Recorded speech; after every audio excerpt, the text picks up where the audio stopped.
ഇതെന്താ ഇവിടെ ഒരു മീറ്റിംഗ്? ആരെങ്കിലും തട്ടിപ്പോയാ? നിന്നെ ഇവിടുന്ന് പുറത്താക്കാൻ തീരുമാനിച്ചു. ആര്? ഇവിടുത്തെ കമ്മിറ്റി. എന്തിന്? നീ കാരണം മാനമര്യാദയ്ക്ക് പെണ്ണുങ്ങൾക്ക് ഇവിടെ ജീവിക്കാൻ പറ്റുന്നില്ല. താരസംഘടനയായ അമ്മയിൽ വൻ പൊട്ടിത്തെറി. ആഭ്യന്തര കലഹത്തിനും ചേരിപ്പോരിനും ഒടുവിൽ പ്രസിഡന്റ് ശ്വേതാ മേനോന്റെ നേതൃത്വത്തിലുള്ള ഭരണസമിതി രാജിവെച്ചു. സംഗതി കുഴപ്പത്തിലേക്ക് നീങ്ങിക്കൊണ്ടിരിക്കുക. നാട്ടിലൊക്കെ പാട്ടാ, ആളുകളൊക്കെ പറഞ്ഞു ചിരിക്കും. സംഘടന കുറ്റാരോപിതരുടെ കയ്യിലേക്ക് പോകുന്നുവെന്ന് ആരോപിച്ച അമ്മയിലെ അംഗത്വം, പ്രാഥമിക അംഗത്വവും രാജിവെച്ചാണ് ശ്വേതയുടെ പടിയിറക്കം. എന്തായാലും കിട്ടേണ്ടത് വെടിപ്പും വൃത്തിയായിട്ട് കിട്ടി. ആ കാര്യത്തിൽ എനിക്ക് എതിരഭിപ്രായമില്ല. രമേശ് പിഷാരടി MLA കൺവീനറായ അഡ്ഹോക് സമിതി താൽക്കാലികമായി ഇനി അമ്മയെ നയിക്കും. അത് നല്ലതാ. പരിചയമുള്ളവരെ തന്നെ ഉഞ്ചിക്കുന്നത് നല്ലതാ, ഇല്ലടാ? പണിയാവോ? അത് നോക്കട്ടെ. മുന്നോട്ട് പോകണമെങ്കിൽ ഈ തെരടിയും കൂടെ കൂട്ടണമെങ്കിൽ അങ്ങനെ ആവാം. ഇവിടെ ഇതുപോലെ രണ്ടെണ്ണം ആവുന്നല്ലേ ഉള്ളൂ. അധികാരമേറ്റ് 1 വർഷം പൂർത്തിയാകും മുൻപാണ് ശ്വേത നയിച്ച ഭരണസമിതിയുടെ പടിയിറക്കം. അവർ മറ്റവങ്ക കിട്ട കാട്ടുന്ന മുഖം വേറെ, അവരുടെ നിജമുഖം വേറെ. ശ്വേതയും കുക്കുവുമായുള്ള ചേരിപ്പോരും അംഗങ്ങൾ തമ്മിലെ ചെളിവാരിയേറും പരസ്യ വിഴുപ്പലക്കലും അനുവദിക്കാൻ കഴിയില്ലെന്ന് പറഞ്ഞ് ജനറൽ ബോഡിയിൽ ഒരു വിഭാഗം അവിശ്വാസം പ്രഖ്യാപിച്ചതോടെ ഇന്നത്തെ യോഗം കലുഷിതമായി.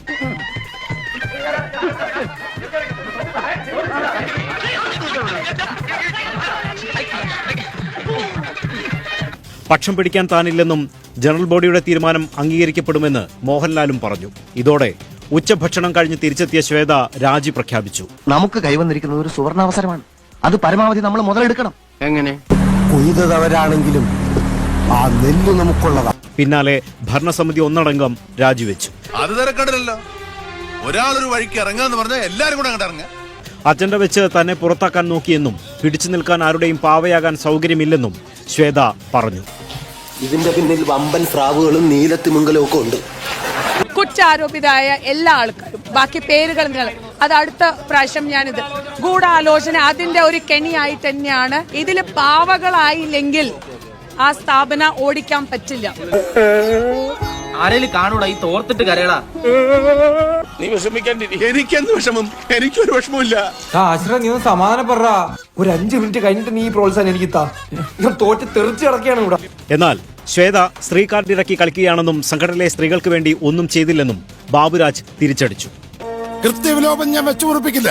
മാന്യതയുടെ മുഖം മൂടി അണിഞ്ഞ ചില ആളുകളാണ് കുറ്റവാളികളെന്ന് ഞങ്ങൾ മനസ്സിലാക്കി. ഒരുത്തിനെയും ഞങ്ങൾ വെറുതെ വിടില്ല. നത്തിങ് ടു ഡു വിത്ത് അമ്മ എന്ന് പറയുന്ന ഒരു പ്രസിഡന്റിനെ കൊണ്ട് എങ്ങനെ ഇവിടെ സ്ത്രീകൾക്ക് കിട്ടും? ഇവിടെ അങ്ങനെ സ്ത്രീകൾക്കാടല്ല വേണ്ടത്. ഇല വന്ന് മുള്ളിൽ വീണാലും മുള്ളു വന്ന് ഇലയിൽ വീണാലും മുള്ളിനാണ് കേട്, മോനൊടിഞ്ഞു പോവും. ഇന്ന് ഞാൻ നോക്കുമ്പോ കുക്കും ശ്വേതയും ഒരൊറ്റ കെട്ട്, ഒരു ബെഞ്ച്, ഒരു കാര്യത്തില് ഭയങ്കര ഐക്യം. കപടമല്ല ഇവരെ കാണിക്കുന്നത്. തടി നൊന്ത വിഷമത്തിൽ ഞാനങ്ങനെ പറഞ്ഞു പോയാണ്. എന്നെ നിനക്കറിഞ്ഞൂടെ? കുട്ടിക്കാലം മുതലേ നമ്മൾ ഒരേ പാത്രത്തിലുണ്ട്. മുഖത്തോട് മുഖം നോക്കി പറമ്പിൽ വിളിക്കുന്നത് നിനക്ക് ഓർമ്മയില്ലേ? കഴിഞ്ഞ ഭരണസമിതിക്ക് കൃത്യമായിട്ടുള്ള വരവ് ചെലവ് കണക്കുകൾ ഈ ജനറൽ ബോഡിയിൽ കാണിക്കാൻ പറ്റിയിട്ടില്ല.